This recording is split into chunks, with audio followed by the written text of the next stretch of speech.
Hello.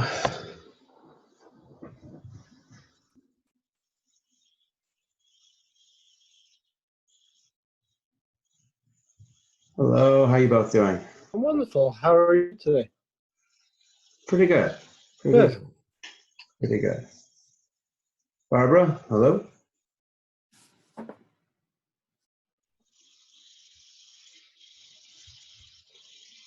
Barbara, I think How's everybody holding up on your end? people are good. People are good. Kids are doing what they're doing, and Good. we're here. Do Good. I have to actively admit every person? Okay. Hello, everyone. I think I've got more people here. I'm not sure. Eleanor, Barbara, are you there? Maybe Joel.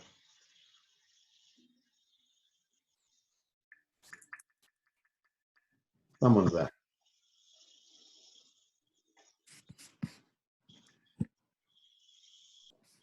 All right. So first of all, welcome everyone to our first new version of Divrei Torah, of trying to engage and maintain our connection in this time of reduced personal connection and personal contact. We're gonna use this remote approach as much as we can. So hopefully we'll be doing this every week, and hopefully it will allow for a conversation and learning and good things. Since each of us is in a different place, and since this is definitely not the way that we usually engage with Shabbat, I think one of the things we should do first is to say the blessing over engaging with the study of Torah, because that's what we're doing, and I think that will help frame this moment. So I'm going to recite the blessing, and then if you can hear me, say Amen. If you can hear me but can't speak and I can't hear you, say Amen anyway. Baruch atah Adonai Eloheinu melech haolam asher kiddushanu b'mitzvotav v'tzivanu la'asok b'divrei Torah. Amen. All right. So what we are going to do this morning is look at Parshat Ki Tissa, which I have to say feels like a really appropriate Torah reading for us to be looking at this week, where we're not having services because of COVID-19. It's the portion the Israelites are still at Mount Sinai, and it's the portion where we read about the golden calf. And as I read it this week, I was very much had current events in mind, and it seemed to me that the Israelites were responding to a moment of crisis in their lives. And so I think what I would like us to do is to look at some of the texts. I'm going to share them on the screen here, which I guess means I'm not sure if anyone other than Mitch can see my screen. I think everybody's here on the computer. So hopefully everyone can see what I'm doing. If not, I'll read everything that's up on the screen, and we'll be able to see how the Israelites are responding to their moment of crisis. So how do I go about doing this? Sure. I'm sorry?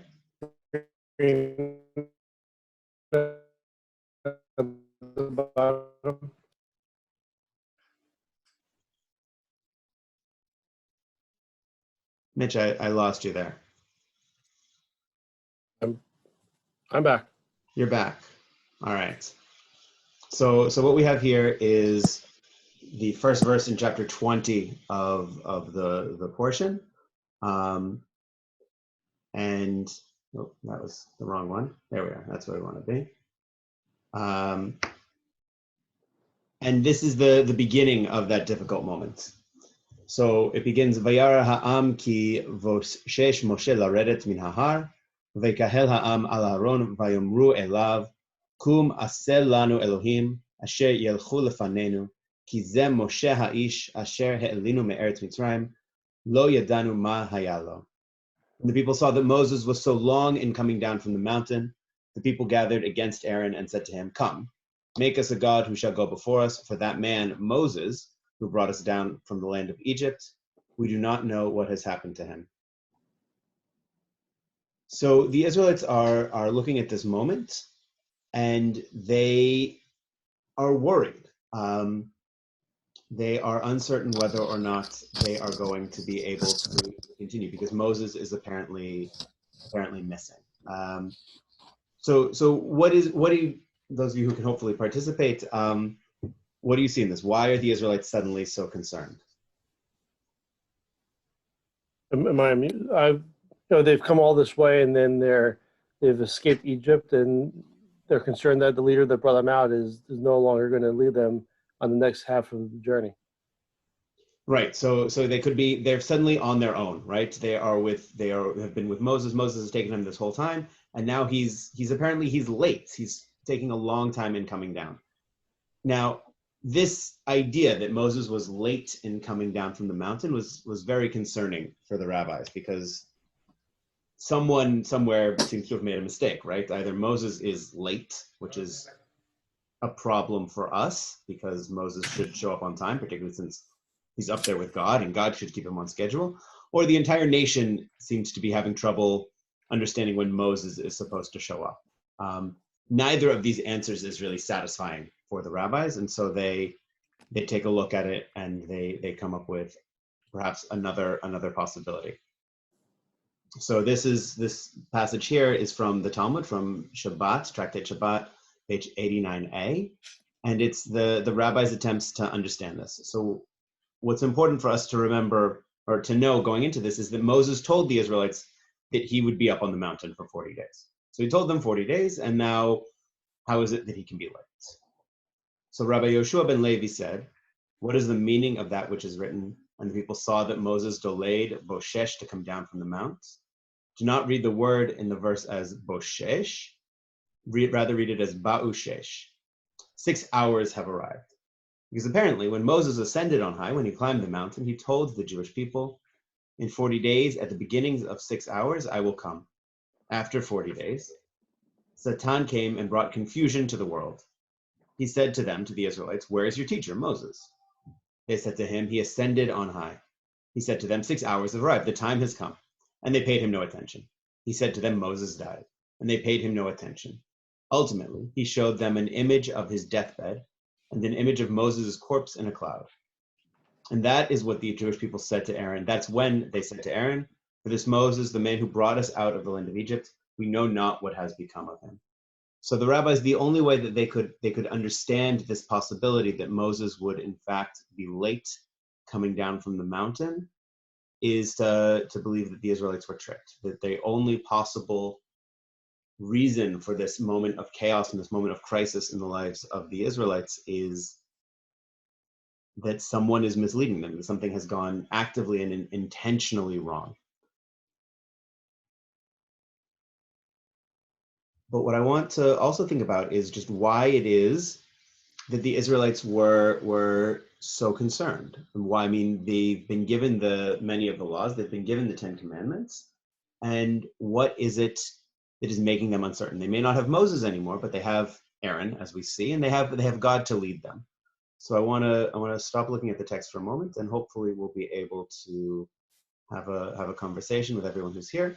Why do you suppose the Israelites? Mitch has already given us one answer. Why do you suppose the Israelites were so concerned at this moment? It's at least Barbara and Joel, if you have any thoughts. I think that rather than believing that God was the one who took them out of Egypt, they're putting all their hopes on a living person. Mm-hmm. And because of that, if he dies, they're lost in their estimation. Right. If Moses as a human being is the one who is saving them, is the one who has taken them to this point, then life without Moses is not going to succeed. And of course, it's not like they're simply without their political leader at this moment. They're in the middle of the Sinai desert. They have no idea where exactly they're going. And without someone who can guide them on the rest of the way, they're quite literally going to die in the desert, as they threaten to do many, many, many times over the course of the Torah. Joel, I don't know if you're able to participate either through the chat or. Yeah, I unfortunately just came in at about 5 after 3 because I was winding down a business call. But I guess a question: so I didn't fully get everything, but during the 40 years that they're in the desert, what point in time was this? This is at the very beginning still. This is at Mount Sinai, right after the giving of the Ten Commandments. They are less than a year in. Okay. So I guess similar to Barbara, that they're just depending on Moses to get them through this. There's a lot of risk ahead. They don't know what to expect. And, nobody likes change. Nobody likes change. Absolutely. I think, so the rabbis actually go in a really, to me, a surprising direction at this point. Because they imagine that it's not simply that they're reliant on Moses, but they seem to be perhaps distrustful of God. So this is a text that I love usually in the context of Purim, which obviously was just this past week, but is also, I think, very relevant to our story right now. So this is from the following page in the Talmud and Tractate Shabbat. This is the one we're on now. And then we want to go to this one. So the previous page, I apologize. The previous page, the moment of revelation. So the Israelites have not moved from where they were when God was revealing the Ten Commandments to them at Sinai to this moment. There have been several Torah portions, but that's all been the context of God talking to Moses on the mountain. And what's happened to the Israelites has not changed at any point. They've simply been waiting at the foot of the mountain. Vayityatevu b'tachtita har is the language in Exodus 19. But interestingly, this is what the rabbis are going to pick up on, b'tachtita har doesn't really mean at the foot of the mountain, but rather it literally means underneath the mountain. And how can this be? So Rabbi Avdimi, the son of Chama, the son of Chasa, said, this teaches the Holy One, blessed be he, held the mountain over them like a barrel, and said, if you accept the Torah, it is good, and if not, here shall be your graves. Rav Acha Bar Yaakov said, from here there is a great claim against the Torah. And of course, the connection to Purim comes in this next section here, where Rabbah says, even so, they accepted it again willingly in the days of Achashverosh, as it is written, they upheld and accepted. That is, they upheld what they had already accepted. So it might be, you would argue, Rabbah is saying, that our entire covenant is based on duress, right, is being forced upon us, but don't worry about it. In the time of Esther and Mordechai, it got ratified correctly, and so everything is okay. But for our sake, for the sake of our conversation right here, I think is imagine if this is the way that the Israelites accepted the covenant, then I have to imagine that they don't have a great deal of faith in God, a great deal of trust in God. What they have right now is a lot of fear of God, which the rabbis are okay with. The rabbis like us to have some yirat shamayim, some fear of heaven, but that's not going to be a comfort to them as they're sitting, as each of you has said, in the desert, waiting to figure out where it is they're going to go and what is supposed to happen to them next. And so they turn to Aaron and they say, we need something. And what's, I think, strange to me at least about this is that what they say they needed is a golden calf, right? It's not that they say, we need you, Aaron, to lead us through the desert. They're not saying, we need to pick someone new, right? This could be a moment for Joshua, not that he's done all that much yet, but this could be a moment for some other leader. And instead, what they're looking for is apparently a god or a golden calf. And as each of you have said, and I think you're correct in this, what they're lacking is Moses, right? They're not lacking God. God is the one who held this mountain over them. God is the one who spoke at Sinai. God hasn't gone anywhere. And in fact, the mountain, Har Sinai, is still burning. There is still flame and clouds above it. So God's presence is visible to them. But yet there's somehow, they want to build a golden calf. Why? How is that the response? Why would that be their response? They just came out of Egypt, Mm-hmm. where they believed in gods with a small g, and they were also, like the Canaanites, had Ashtart and Baal. I mean, they with magical power. So what they were looking for then really is a God that they could understand a little bit better. Or they were looking for something just tangible. God is an intangible. They wanted Moses. Moses was tangible. Moses isn't there. Aaron is tangible too, but I guess they weren't viewing Aaron in the same way as they were viewing Moses. So they needed something tangible. And the only thing they're used to in terms of God, the concept of gods that are tangible are, as Barbara said, the Egyptian type of idol worshiping. Right. So it was familiar. It was tangible. I think that makes a lot of sense. And the golden calf itself is a really interesting, right? The decision to go in that direction of a golden calf is significant, right? They could have made any sort of an idol at this moment, and they chose a golden calf. So this is really mostly an aside and something that biblical scholars like to look at. But there is one other place in the Bible, in Tanakh, where a golden calf appears, and that's in the story of the division of the nation of Israel in the Book of Kings. So this is the son Rehoboam, the son of Samuel, of Solomon, has just ascended to the throne of Israel, and he's immediately does a terrible job of it. People come to him asking him to lighten the forced labor that his father had imposed, and instead he decides to double it, to make things much, much harder for them. And so this leader of the people, Jeroboam, decides that he's going to not even lead a rebellion, but really just secede the majority of the nation off from the kingdom. And this is where we're going to get the two kingdoms, the northern kingdom of Israel and the southern kingdom of Judah, which continue through the rest of the period of kingship. And so we see here in Kings chapter 12, when all Israel heard that Jeroboam had returned, they sent messengers and summoned him to the assembly and made him king over Israel. Only the tribe of Judah remained loyal to the house of David. On his return to Jerusalem, Rehoboam mustered all the house of Judah and the tribe of Benjamin, 180,000 picked warriors to fight against the house of Israel, in order to restore the kingship to Rehoboam, the son of Solomon. But the word of God came to Shemaiah, the man of God. Say to King Rehoboam, son of Solomon of Judah, and to all the house of Judah and Benjamin and the rest of the people, thus says the Lord, you shall not set out to make war on your kinsmen, the Israelites. Let each man return to his home, for this thing has been brought about by me. They heeded the word of the Lord and turned back in accordance with the word of the Lord. Jeroboam fortified Shechem in the hill country of Ephraim and resided there. He moved out from there and fortified Penuel. So this is the context of where we're about to go. So now in the next verse, Jeroboam said to himself, now the kingdom may well return to the house of David. I've seceded, but it may not keep, right? People might just go back to the way that they were. Especially, he thinks, if these people still go up to offer sacrifices at the house of the Lord in Jerusalem, right? The center of Israelite worship is in Jerusalem. And so if people are used to going there over and over and over again every year, 3 times a year, then that's a really strong reason for the kingdom to reunify. And the heart of the people will turn back to their master, King Rehoboam of Judah. They will kill me and go back to King Rehoboam of Judah. So the king took counsel and made 2 golden calves. He said to the people, you have been going up to Jerusalem long enough. This is your God, O Israel, who brought you up from the land of Egypt.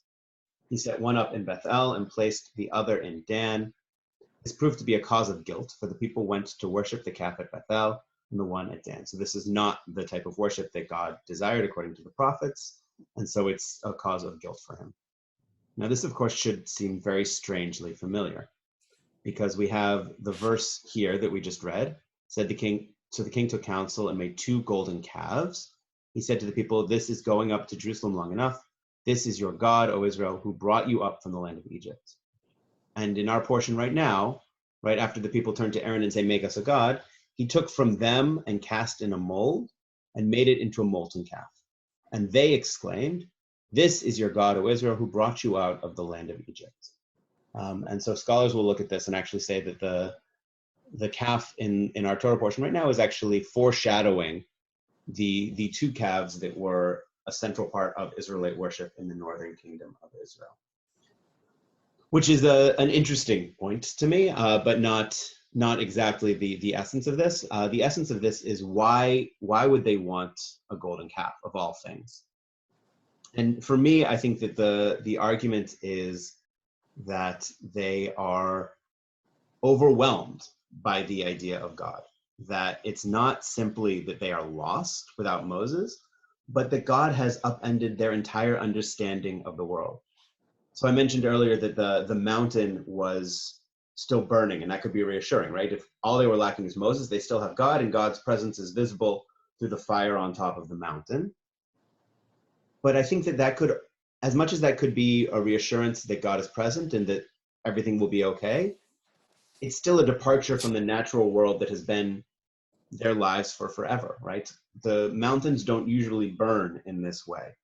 The world around them has been unpredictable and unfamiliar. This past year of their lives, from the time that Moses showed up in Egypt until this moment, they've never been able to know what was going to happen the next day. Plagues came, new plagues came, different things happened.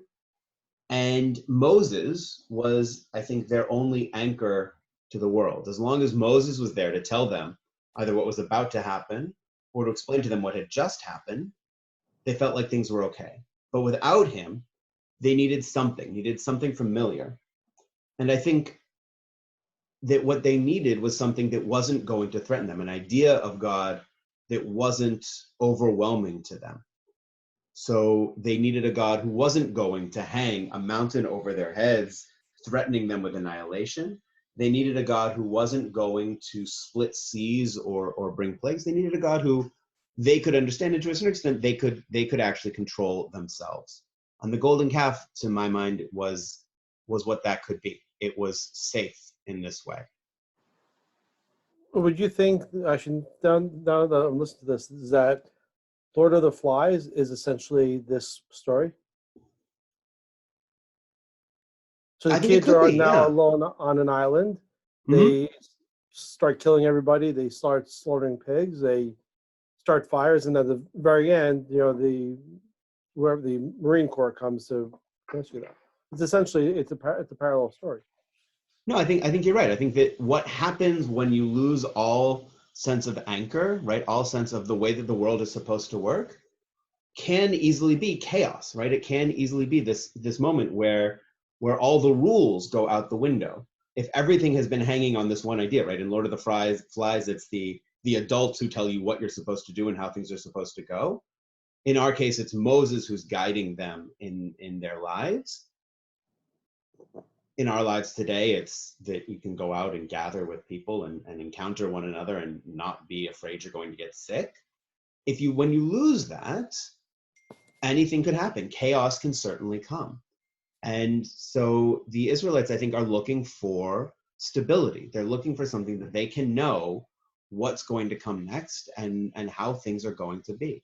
And so they build for themselves an idol. They build for themselves something that they are in charge of. And the Psalms that we read, actually, we read this one on Hallel, is very clear that this is safe, right? In Psalm 115, we read that their idols are silver and gold, the work of men's hands.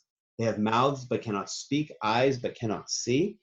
They have ears but cannot hear, noses but cannot smell. They have hands but cannot touch, feet but cannot walk. They cannot make sound in their throats. And this, in the mind of the psalmist, is a bad thing, right? This is a condemnation of idols. They're not real. Why would you stick with them? But I think for the Israelites in this moment, the golden calf was unthreatening. It wasn't going to scare them. It wasn't going to upend their lives. It wasn't going to hold a mountain over their heads.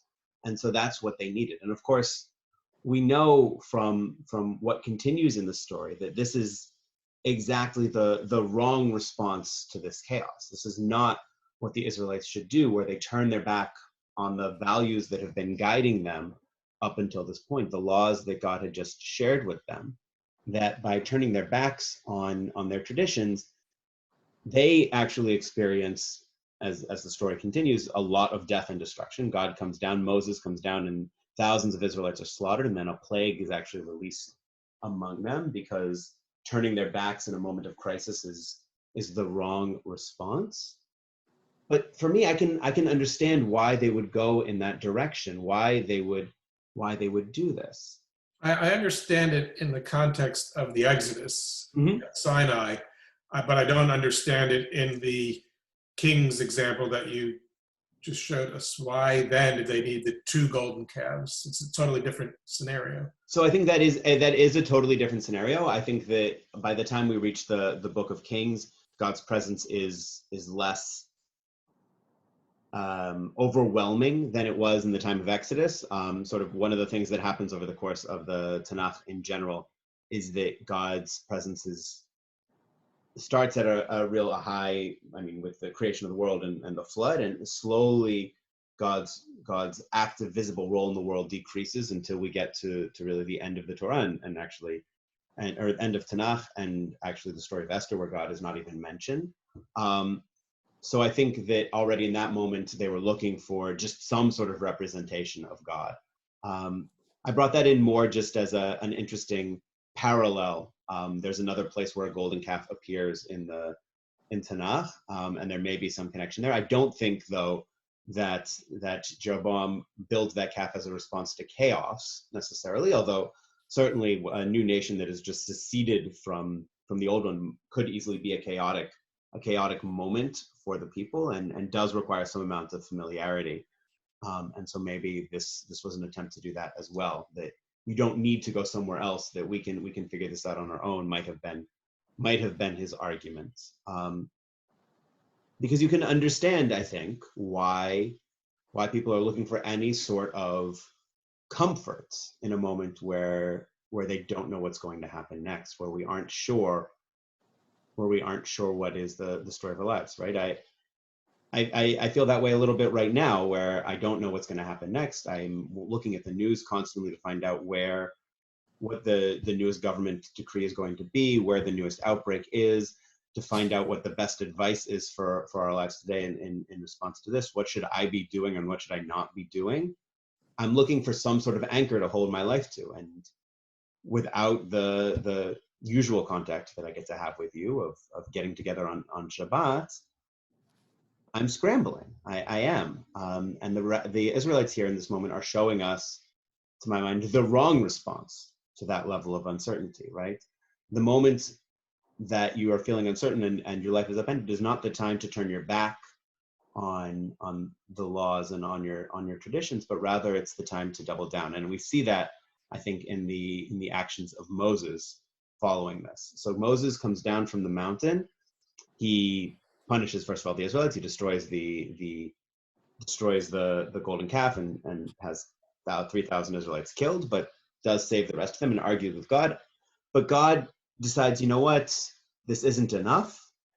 I'm going to destroy these people, and I need you. I'm going to start over with you, right? Moses, you're going to be my new Abraham. I'm going to start a new people from you, and we're going to do a better job than we did with these Israelites. And this is where we get to this moment where Moses goes back to God and says, alas, this people is guilty of a great sin in making for themselves a god of gold, right? God, you're absolutely right. They've done an absolutely terrible thing. Now, if you will forgive their sin, well and good. But if not, erase me from the record which you have written. So Moses is unwilling to give up on the Israelites. He understands that his existence is tied up with their own. And even though he might be able to save himself, in fact, God has promised that he would be not only be saved, but be the father of a new nation at this moment, that is not the what is needed from him in this moment of chaos. He needs to actually tie himself even more closely with his people and even more closely with their fate, so that they have a chance to survive and he can survive with them. And so he actually says, I'm going to stand with them, God, and if you're going to destroy them, destroy me as well. And so the reaction to that is, to me, especially telling. That is, I think, the lesson that we're supposed to get out of this book. Because this isn't only the chapter that has, or the portion that has in it the golden calf. This is also the portion that has in it the moment where Moses sees God's presence. And so a chapter later, at the end of this portion, Moses turns to God after God has agreed not to destroy the Israelites and to lead them through the desert. Moses says to God, "Oh, let me behold your presence." And God answered, "I will make all my goodness pass before you, and I will proclaim before you the name Adonai, and the grace that I grant and the compassion that I show." But God said, "You cannot see my face, for man may not see me and live. And the Lord said, see, there is a place near me. Station yourself on the rock. And as my presence passes by, I will put you in a cleft in the rock and shield you with my hand until I pass by. Then I will take my hand away and you will see my back, but my face must not be seen. And when this actually happens, God came down in a cloud. God stood with Moses there and proclaimed the name Adonai. The Lord passed before him and proclaimed, Adonai, Adonai, El Rachum V'Chanun, Erech Apayim V'Rav Chesed V'Emet, Notzer Chesed L'Alafim, Notzer Avon V'Fesha V'Chata V'Nakeh, Lo Nenakeh Poked Avon Avot Abanim V'Al Bnei Banim, Al Shileshim V'Al Ribeim.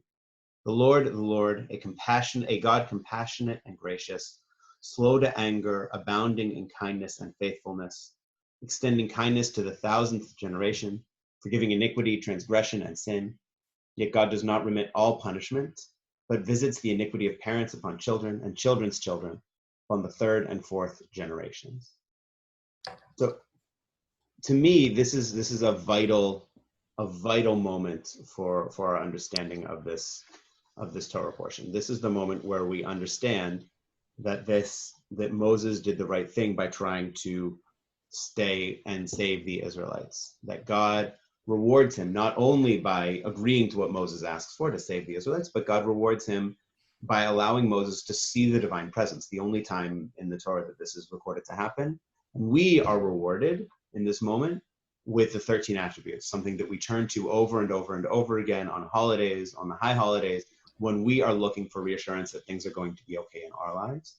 That when Moses was able to put his own fate aside, right, and his own safety and concern for himself aside, and to care for the people, to care for everyone else in his community, that's when he was able to ascend to the highest level of spirituality, the highest level of connection with God, where he's actually able to, some way that we can't even understand, see God, maybe not God's face, but see God in a real way, because he understood his responsibility towards the rest of the people.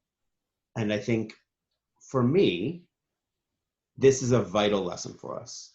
Moses was able to merit seeing the divine presence because he cared for the people. When they were in danger of destruction, when they were deserving of their fate, he not only stood up for them, he threw his lot in with them. And in moments of crisis, when it'd be very easy for us to only worry about our own selves, right? And what do I need? And do I have enough of this or of that to continue? And forget everyone else around us. Moses is teaching us that we can't think that way. That's not the Jewish way for us to be, that we need to understand that we need to help protect and take care of one another in a way that will allow us to ascend to even higher heights and to find even deeper ways of connecting to each other when we're a little bit lost, but we're still able to help one another out. So did in that text, did Moses ask God, I Moses, want to see you? Yes. But why? Why did he feel the need he had to see a tangible proof of God? He's already seen burning bushes and all this other stuff. The Torah is not clear. I think Moses is maybe trying to push the envelope a little bit further.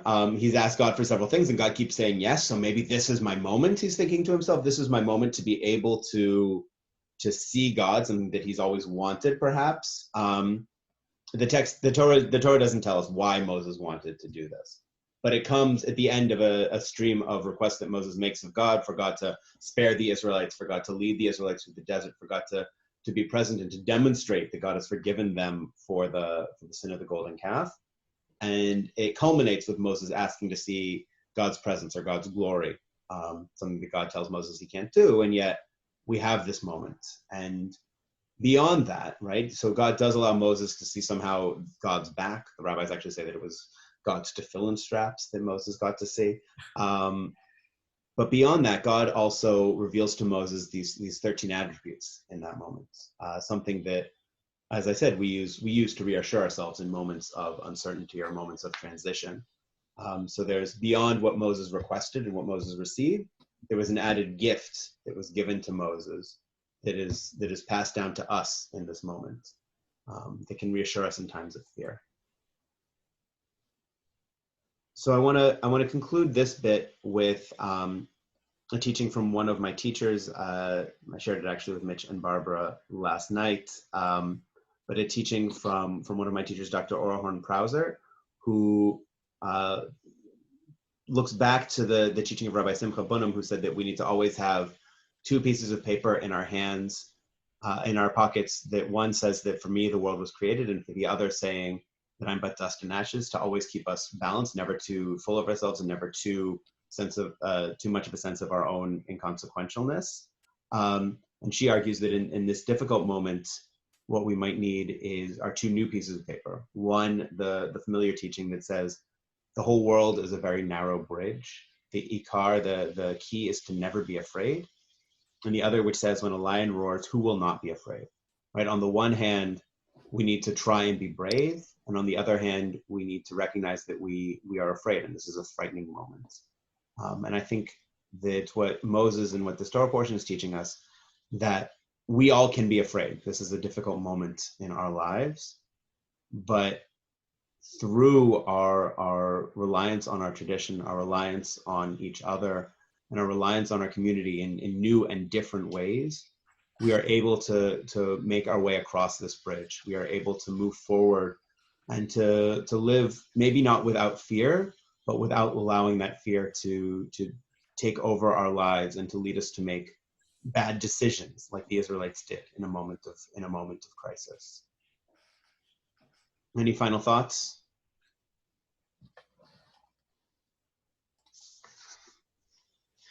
Okay, so what I'm going to do right now then is I'm going to pause the recording so that we can just call to mind those in our community who are in need of healing and those in our community whose yard sites are observed this coming week. Amen.